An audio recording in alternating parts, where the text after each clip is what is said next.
Okay, now I want to talk about number two roadblock, which is ownership and protection.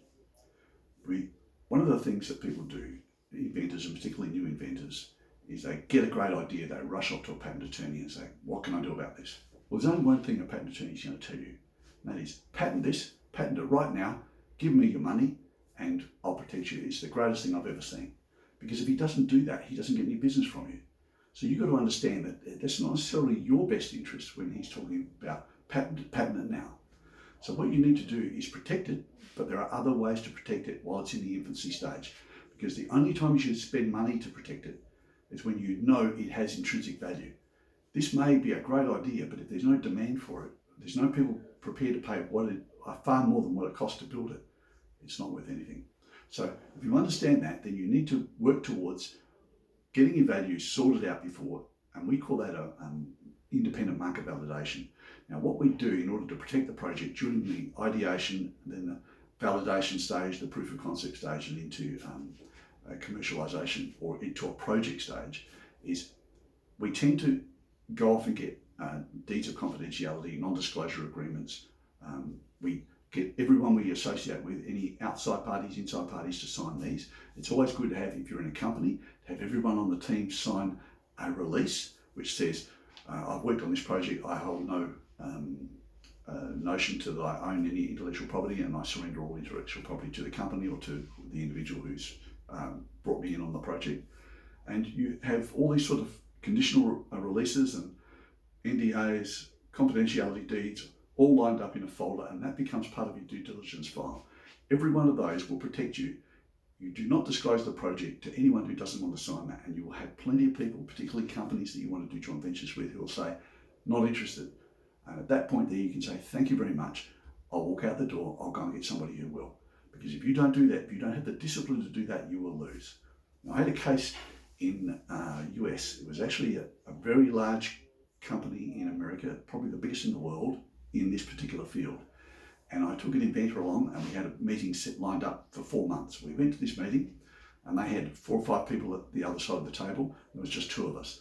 This guy was in his 60s. He was an old plumber, and he had a great product.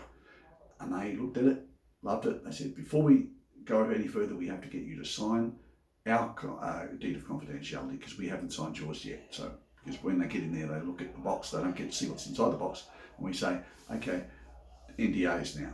And we had already sent it on ahead, and they said no. And by the way, 3 of the 4 were actually solicitors or attorneys there. And we said, we're not prepared to do that. Unless you sign ours, that's changing the game. We haven't got time for legal interpretation, so we're going to move on. These guys, bluff, bluff, bluff. So I actually had to physically grab this guy, pack the stuff up, and move him out the door. He was actually leaning over my shoulder saying, but we'll be back. I got him outside. We had to get a taxi. It's pretty cold. This is in New Jersey, Trenton, New Jersey.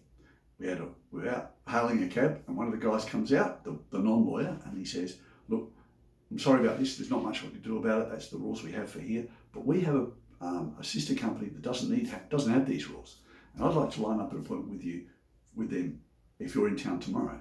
Now, this was a morning. We had a 9 o'clock meeting, and we were leaving the next day. I said, no, we can't. He said, well, it just so happens they're in town now. So, surprise, surprise. As it turns out, they were from Florida, and they were in town at the head office. So he said, can I organise something after lunch? So he did that. We had a 1-hour meeting with these guys. Didn't have to sign anything. They signed ours. That was fine. At that point there, we did the deal. And this was, to me, all stage managed. But I couldn't point that out to the inventor, who was quite angry for that 4 hours, where he thought he'd come all that way and I'd kicked him out of the office. But we did it for a reason, and it worked. So you've got to be very careful that people don't do that to you. Okay, well, there's your just an idea of ownership and protection, and how to protect it without a patent, because the time to patent it is after you've set your value, you've done your research, you've got an independent market validation on what you can sell it for, how much it will cost to make, and you've got proof of concept that it's going to work. And then you've identified what the market is and how much they buy in terms of substitutable products, and what you're going to do. All of that has to be tracked out before you start, because if you don't do that, then you don't know how much this is worth. And it's not about worth $1 per product. It could be 1 million sales or 10 million sales, and there's a big difference between that. And also the margins on it. So once you know that information, only then do you have enough sufficient confidence in that product to go off and get a provisional patent. And remember, provisional patent should be as late as you can possibly get it. We usually take it the day before we accept funding from a third party, and that's usually at the post proof of concept. So we wait until we've got all of that, then we lodge the provisional as we accept the money, because we've promised a provisional but we haven't lodged it yet. There's a reason for that. It gives us 12 months. 12 months is all we have to convert that patent if we want to at the end of 12 months. And what you want is enough time to get you from a standing start to cash flow positive, so the company or the project can actually pay for that, because you shouldn't pay for it as an inventor. It should be in your name or in the company's name by that time, but they should pay for it.